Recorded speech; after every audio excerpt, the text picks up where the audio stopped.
O podcast Chimarrão com Espiritismo apresenta reflexões sobre o Livro dos Espíritos de Allan Kardec, com comentários do Espírito Miramês e do Núcleo de Estudos Espíritas Vinha de Luz, de Praia Grande, Santa Catarina.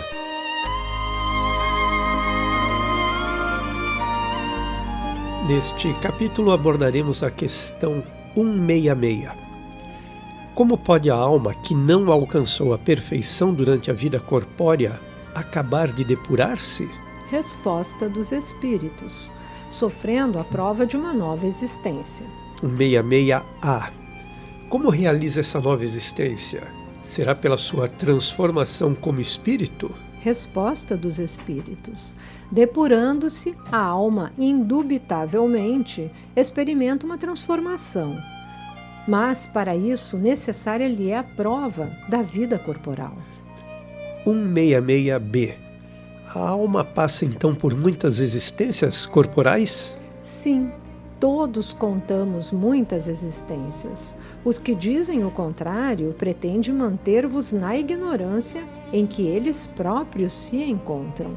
Esse é o desejo deles. 166C. Parece resultar desse princípio que a alma, depois de haver deixado um corpo, toma outro, ou então que reencarna em novo corpo.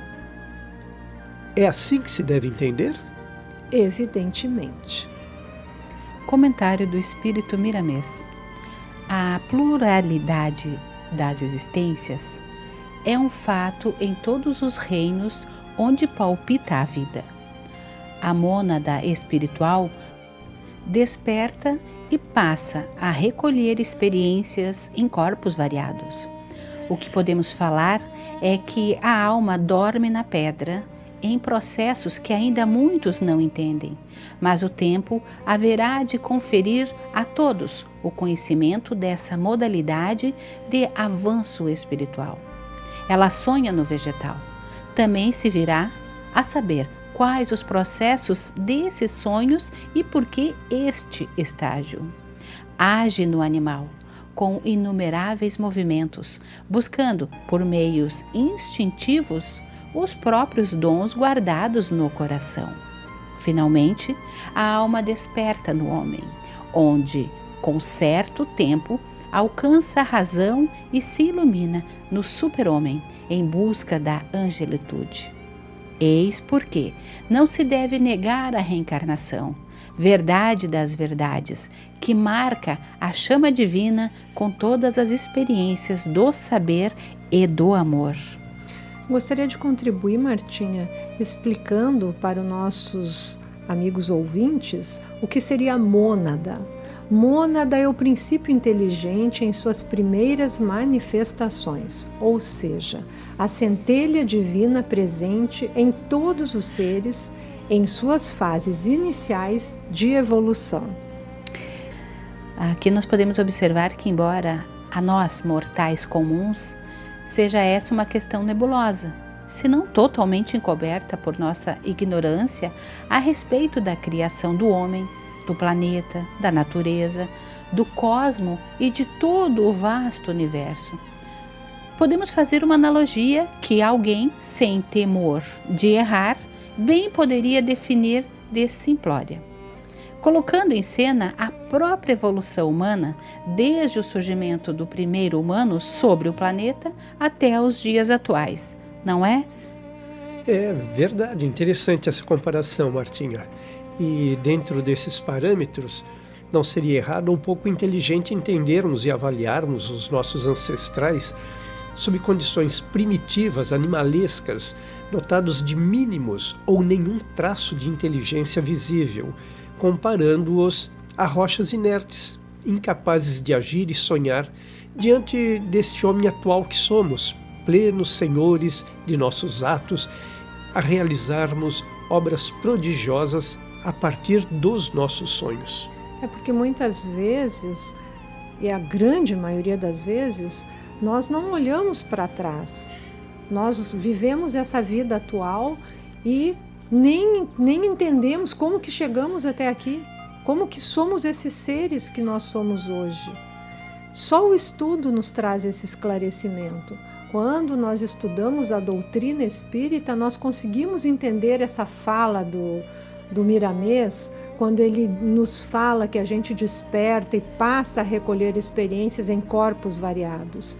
Se você disser isso para alguém que não estuda, vai dizer você está equivocado, mas vai estudar e vai começar a entender através do Evangelho e de tantas outras obras espíritas que nós temos, que nos trazem mais para o lado científico, que a gente consegue realmente entender que nós não somos somente isso que somos hoje, esse ser que somos hoje. Nós não caímos aqui prontinho, bonitinhos e é isso e deu, né? Isso vem de encarnações e reencarnações que nós necessitamos trabalhar.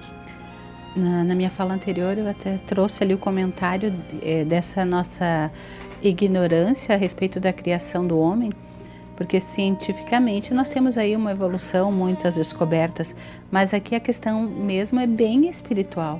O nosso conhecimento de seres que transcendem a matéria e que estão aí numa longa caminhada de muito tempo, não é mesmo, Regina? É verdade, Martinha, e quando a gente consegue entender isso, a gente olha para trás e pensa, como é que eu não pensei nisso antes? Como que eu não quis entender isso antes? Como que eu não abri os olhos para enxergar? Por isso o mestre disse, aquele que tiver olhos de ver, verá, e que tiver ouvidos para ouvir, escutará. Então é somente quando nós despertarmos para esse ser imortal que nós somos, que nós começamos a querer mais, a entender mais e melhor. Eu também gostaria de acrescentar, meus amigos, que a evolução do homem é perceptível, não só comparando-o ao homem primitivo, que foi como a si mesmo atualmente, desde a sua aparição no planeta. Desde aquelas eras remotas, percebe-se, como eu acabei de dizer, o momento em que as habilidades humanas começam a expressar-se, afastando-o dos animais, seres irracionais, movidos tão somente por instintos básicos de sobrevivência. O homem queria mais por trazer em si o germe evolutivo. Ele traz em si isso porque Deus nos deu esse germe evolutivo, que nos descola do mero animalismo. Não foram um ser projetado apenas para sobreviver e procriar, e sim para evoluir. Essa é a missão do homem neste orbe. Passamos então aos comentários do Espírito Miramês. As reencarnações são incontáveis, passando-se de mundo para mundo a ascender ao infinito. O espírito vai se despojando da animalidade e acordando para o Criador, com recursos valiosos capazes de lhe fazer sentir a felicidade. Muitos perguntam, por que a reencarnação? Não poderia o espírito despertar os seus valores sem ela? Claro que, se Deus quisesse, poderia. Acontece que foi Ele, Deus, mesmo o Criador desta lei das vidas sucessivas. Podemos dizer aqui, meus amigos, que muitos de nós procuramos conhecer as razões pelas quais as coisas da vida são como são. Inclusive, a Regina pontua muito bem isso na sua fala anterior. Muitos já creem nas determinações emanadas de um ser superior, onipresente e onisciente, mas muitos ainda não. O fato que não podemos nos negar a aceitar está na simples constatação de que tudo na natureza que nos cerca está em absoluto equilíbrio e permanente repetição, como se fosse um relógio marcando segundo a segundo as infinitas ocorrências que se desenrolam em nosso planeta, bem como em todo o cosmo, como cada vez mais insistentemente a ciência vem confirmando a inexistência absoluta do caos, do acaso em todas as investigações que promove sobre todos os fenômenos, conhecidos ou desconhecidos. Pois é, Martim, e sobre esses últimos, os fenômenos ainda inexplicados, nebulosos ou totalmente opacos, já não há mais tantos desatinos e urgências científicas em descartá-los ou classificá-los. Categoricamente, implacavelmente, soberbamente como impossíveis. Pois a ciência humana, já tendo tantas vezes gritado a plenos pulmões ser errado, improvável ou impossível isso ou aquilo, tantas vezes precisou retratar-se, aceitando as mecânicas de funcionamentos perfeitos, finalmente descobertas e agindo por trás desses fenômenos desconhecidos anteriormente. Nós, estudantes aqui da doutrina espírita, através de tantos livros científicos que já lemos, a gente consegue, quando o conhecimento, como já foi citado, ele nos abre, nos liberta o nosso entendimento, nós conseguimos hoje olhar para a construção do nosso planeta não como um Big Bang, porque já tem, e a ciência já começou, como está realmente já citamos aqui, já começou a aceitar. Mas o melhor de tudo é isso, é que quando a gente estuda e a gente vendo que estivemos equivocados, voltarmos, darmos sim o braço a torcer e reconhecer. E isso também se deve à espiritualidade que trabalha junto com cada um, a fim de que essas verdades venham à tona. Regina, Paulo e ouvintes amigos, a doutrina espírita, além de consolar e edificar, é esclarecedora, como nós sabemos. A ciência é importante em nossas vidas, como o próprio Allan Kardec deixou muito claro, que qualquer notícia, informação que fosse diferente do que está nas obras e que deixasse um caráter de dúvida, ele aceitaria passivamente, com muito amor, que a verdade que estava sendo descoberta passasse à frente das obras. Então, por aí nós vemos a importância de estudar, de esclarecer a cada dia os entendimentos do mundo da evolução. Falei do mundo e da evolução porque nós hoje temos o conhecimento, através das obras, que o Mestre Jesus construiu com seus engenheiros, sob o comando e a ordem divina do nosso Pai, o nosso planeta Terra. Sendo ele o governador do planeta, com certeza ele permitirá que ao longo da caminhada a ciência evolua cada vez mais e cada um de nós também desperte. Se hoje cientificamente nós não temos toda essa bagagem, mas através da doutrina espírita muito já aprendemos e muito já podemos dizer, podemos conversar sobre o tema. E como você disse no início, o Kardec sempre se colocou bem liberal em relação aos avanços do conhecimento humano no ramo científico, né? Dizendo que a doutrina jamais fará uma contraposição por fazer. Ela aceita, né, e vai caminhar junto com a evolução humana, tentando explicar, né, as construções e tudo que envolve, né, a criatura humana e a natureza, o planeta. É verdade, Paulo. É porque as criações de Deus, elas foram feitas para o progresso, para a evolução. Vamos então aos comentários do Espírito Miramês. Criou o Senhor o espírito simples e ignorante para que ele, por esses processos estabelecidos pela lei universal, fosse despertando e recolhendo experiências grandiosas através de reencarnações sem conta. Se o Criador é todo-poderoso e todo saber, não iria errar criando uma lei como essa. Bom, nós vemos que Miramês nos comunica exatamente aquilo que bem podemos avaliar durante nossa jornada terrena. A distância existente entre o querer mudar e as mudanças que efetivamente conseguimos promover em nossos atos, palavras e pensamentos. Fica-nos sempre na mente aquele velho e conhecido ditado: falar é fácil, fazer é que são elas. Então, Paulo, são muitas as vezes nas quais tendo o entendimento, o esclarecimento sobre atos, palavras e pensamentos mais acertados, nos damos conta de tantos equívocos cometidos e juramos a nós mesmos não voltar a repeti-los. No entanto, acabamos muitas e muitas vezes voltando a incorrer nos mesmos enganos e falhas. E acabamos então falhando.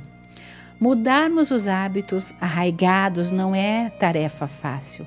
São aprendizados, como nos diz Miramês, que vimos adquirindo durante toda a vida, e mudá-los não é tarefa tão simples.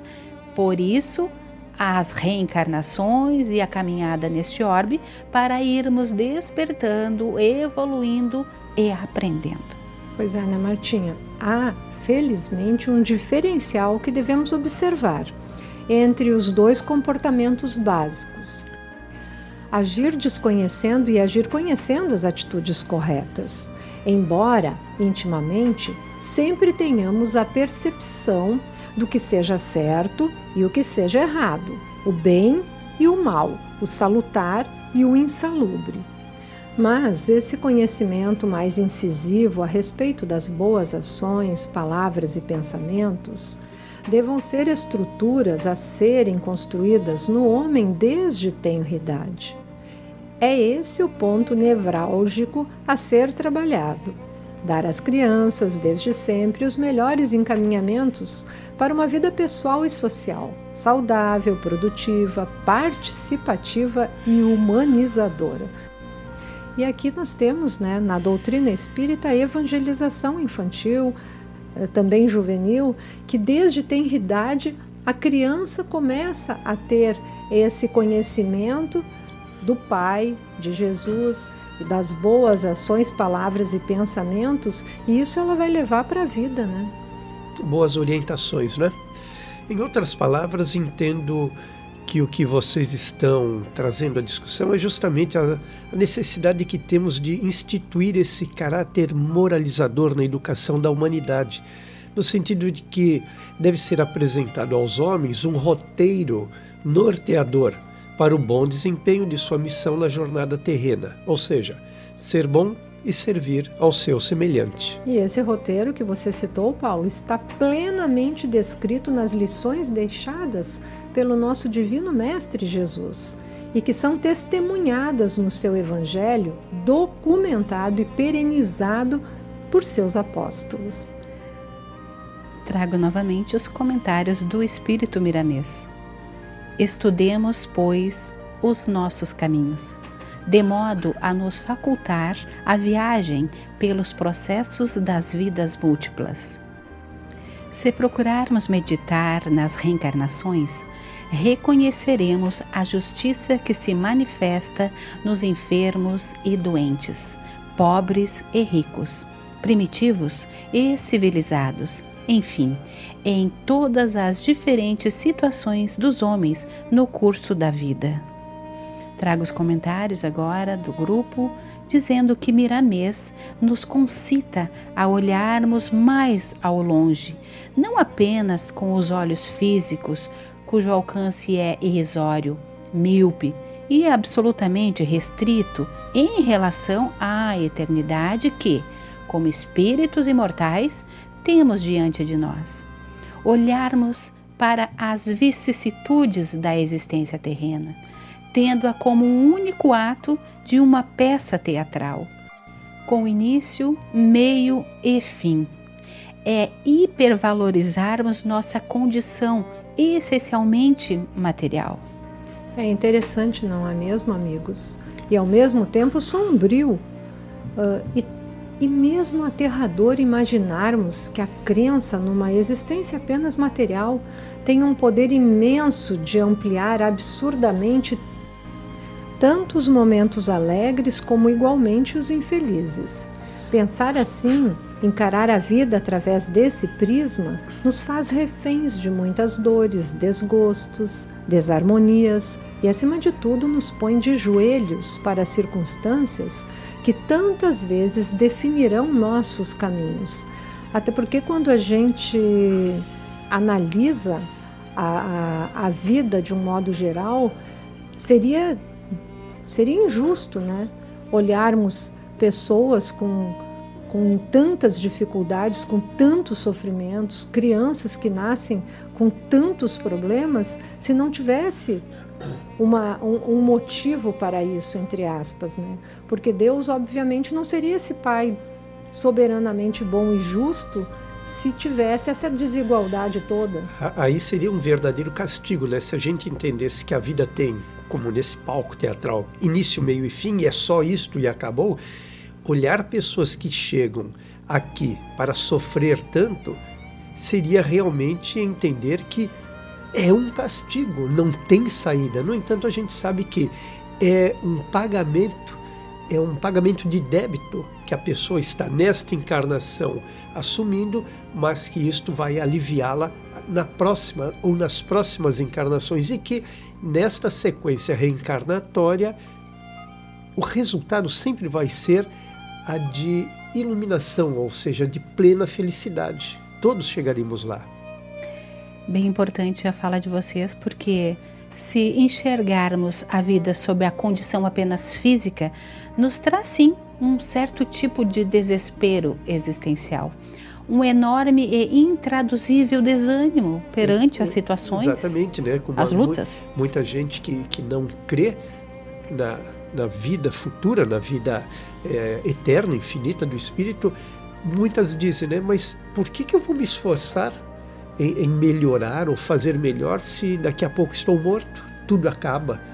E tudo acaba realmente é constrangedor, né? Ou posso me revoltar, me rebelar contra Deus, também. Achando injusto eu com um filho doente, passando trabalho, sem ter um emprego, sem ter uma situação financeira condizente com a do meu vizinho, que esbanja dinheiro e outras coisas. Então, é o olhar materialista sobre tanto uma questão quanto a outra. E voltamos lá, né? Esse olhar materialista tanto pode nos dar grandes alegrias como terríveis infelicidades, não é isso? É por isso que quando tu traz o exemplo da peça teatral, onde nós desempenhamos um papel, e se nós ficarmos presos então a essa felicidade, a esse palco, essa coisa transitória, o que nós vamos levar e o que nós vamos deixar? Se nós não nos olharmos como espíritos reencarnantes. Nesse sentido, os que não creem, então, na vida imortal, estão racionalmente muito adequados ao pensamento de que não precisamos de quaisquer melhoramentos. Isso. Vamos sofrer, vamos chorar, vamos nos lamentar, mas vamos ficar naquela inércia. Porque todos teremos o mesmo fim, isso é certo, que é o desencarne, para em seguida ou numa oportunidade à frente reencarnarmos. Mas você estava dizendo, né, que se você não crê na vida imortal, se você está muito ligado a este palco da vida aqui, a este único ato, nós teremos este mesmo fim, que é o nada. E esse nada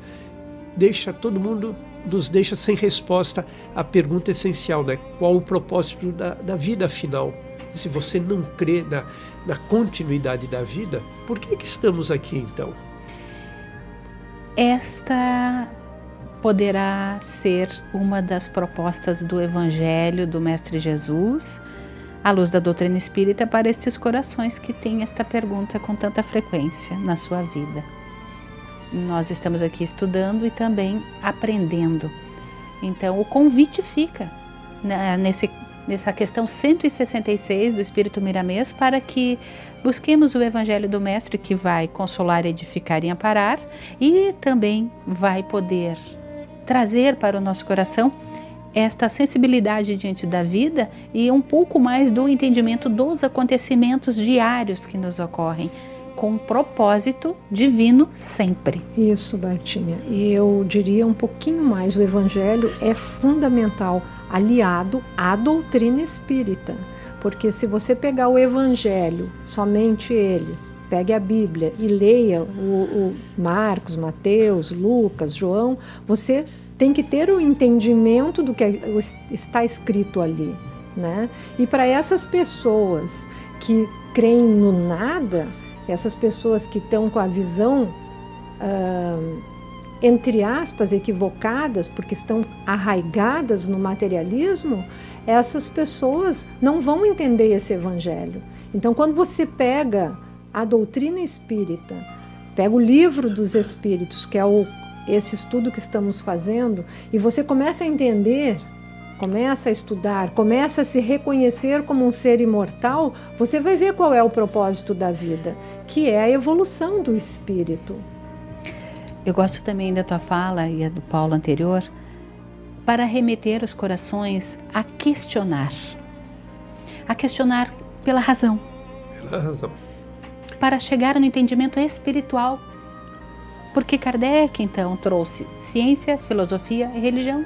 Nós podemos buscar um propósito na vida, tendo os nossos conceitos arraigados, mas em determinado momento eu preciso começar a ter um outro olhar. Exatamente. Eu diria que Chico falou que se não existisse Jesus na doutrina espírita, ele não ficaria. E conhecendo muito bem o Paulo, eu diria que se não existisse razão na doutrina espírita, o Paulo não ficaria. Eu não me aproximaria, certamente. Comentário do Espírito Miramês. Tudo na vida retorna a outro corpo, obedecendo à lei imutável do progresso. Os caminhos traçados por Deus não serão nunca desviados pela vaidade dos homens que caem pela própria falta de consciência. As vidas sucessivas são incontáveis, da pedra à árvore, dela ao animal e do animal ao homem.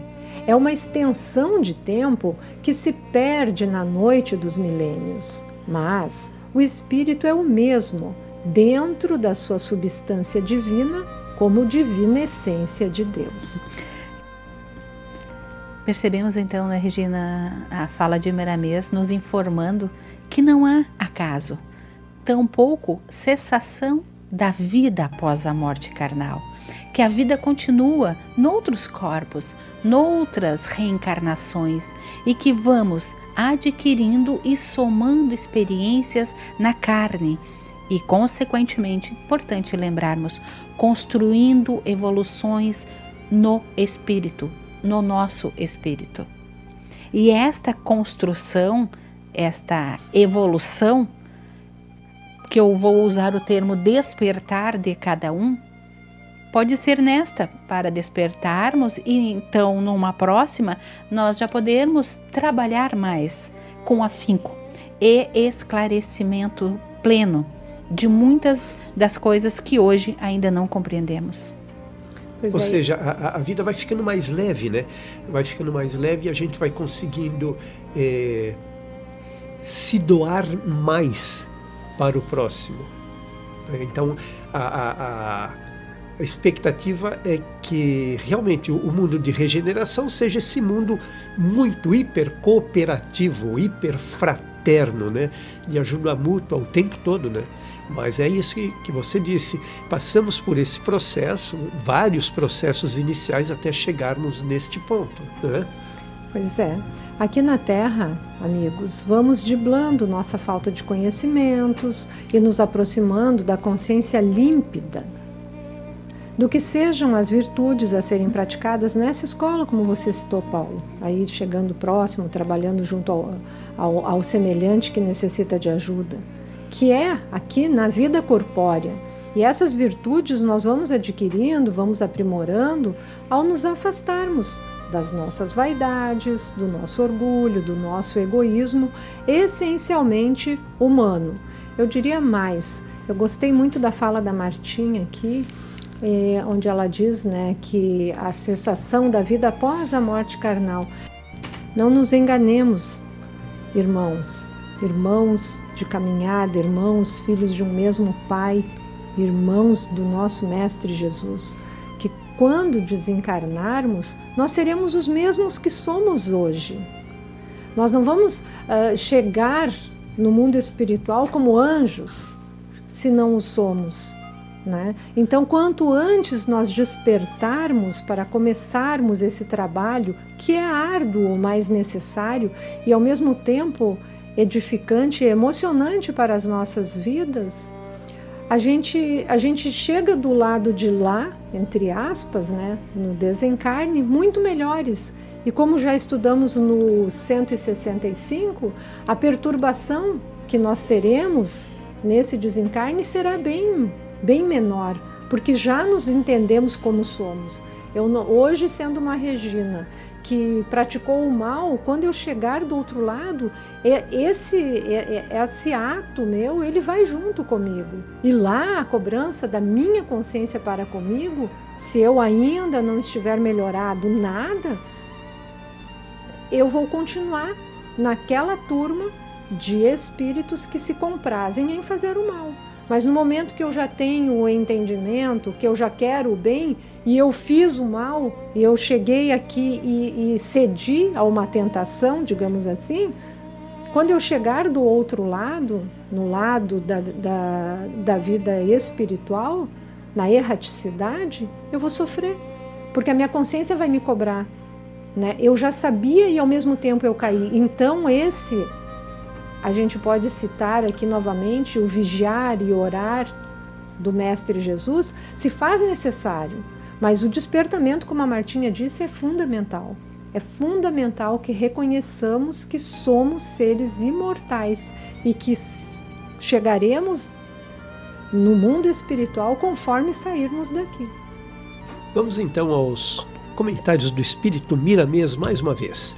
Diz ele: também nós, desencarnados, ainda que já possuindo relativo conhecimento adquirido na escola do tempo, como você disse, Regina, não nos conhecemos direito e pesquisamos a nossa gênese buscando a glória de Deus pelos seus feitos inimitáveis.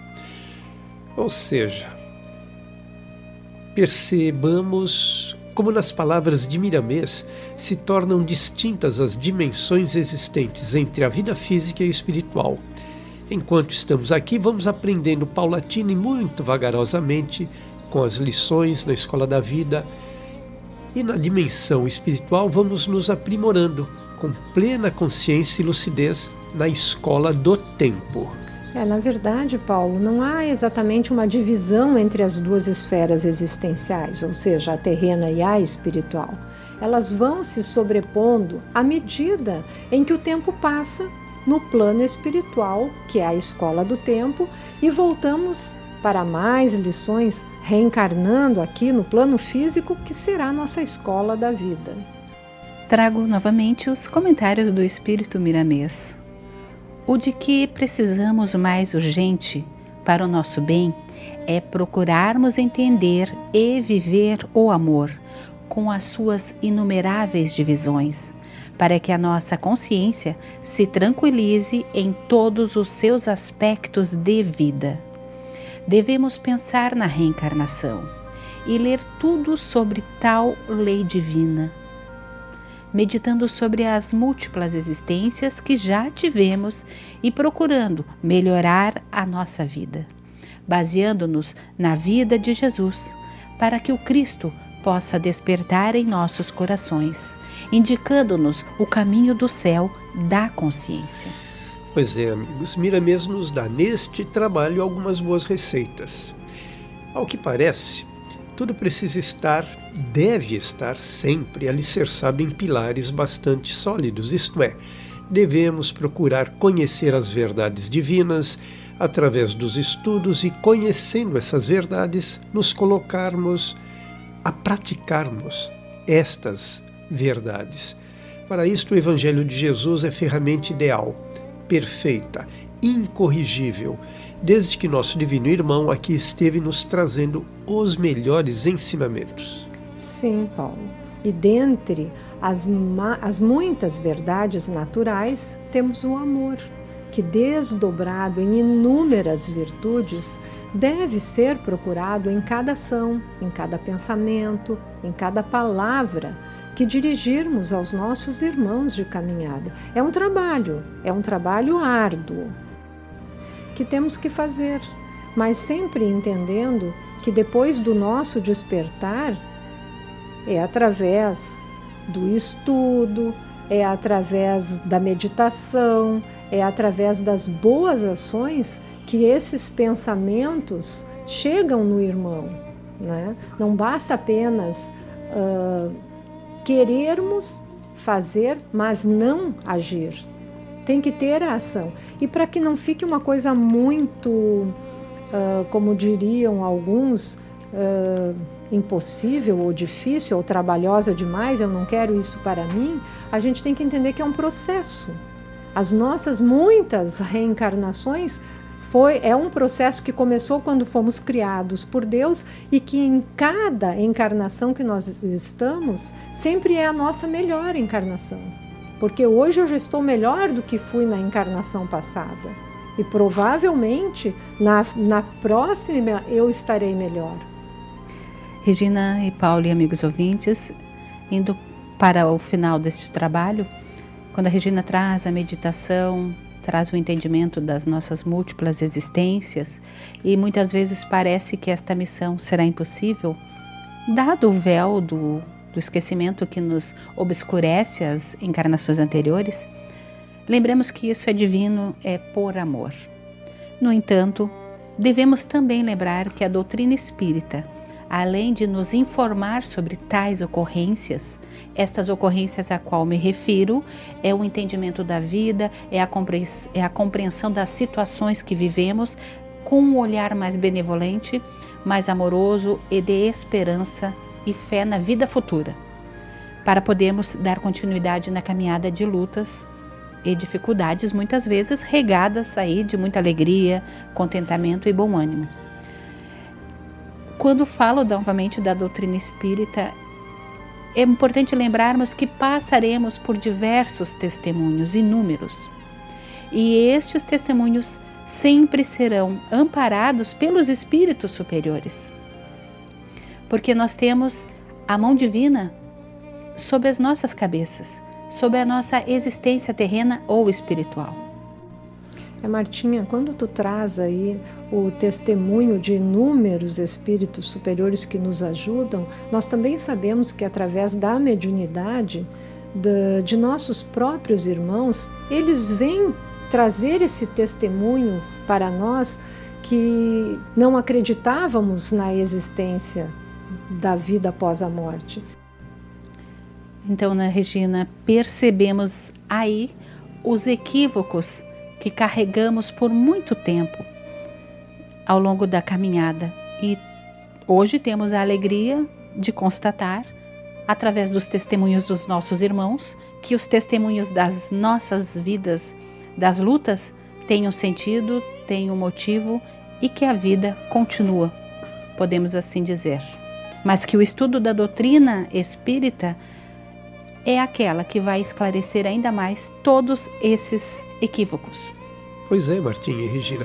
É através justamente do testemunho desses irmãos, espíritos superiores, é que nós então hoje temos atestado que não estamos aqui pela primeira vez, tampouco por uma única experiência terrena. São várias e várias reencarnações que nós vamos atravessando, né? É isso aí, meus irmãos.